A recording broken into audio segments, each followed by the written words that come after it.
Well, first place, that's where I first met Dan Seymour, who became a very close friend of mine. I was CBS representative. It's hard to explain what a production man does. I keep the log for the FCC, for example, and you're assigned to shows.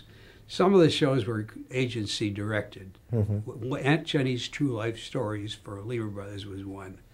John Lupton was the director, but I helped him.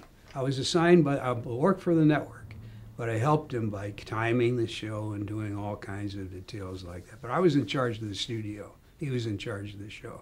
Explain how a show could be agency directed, the system that was in operation in radio in those days. Almost universally. The agency and the client buys or owns or develops a show. Aunt Jenny's True Life Stories, case in point.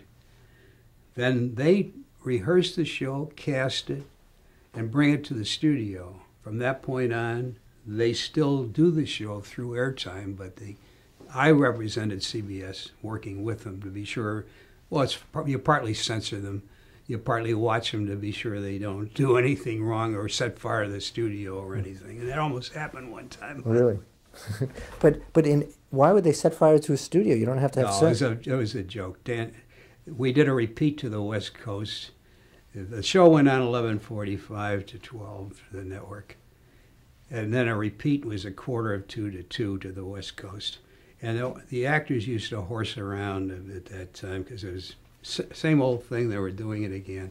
Arlene Francis set fire to Danny Seymour's script while he was reading the commercial. That seemed to be a regular prank in radio.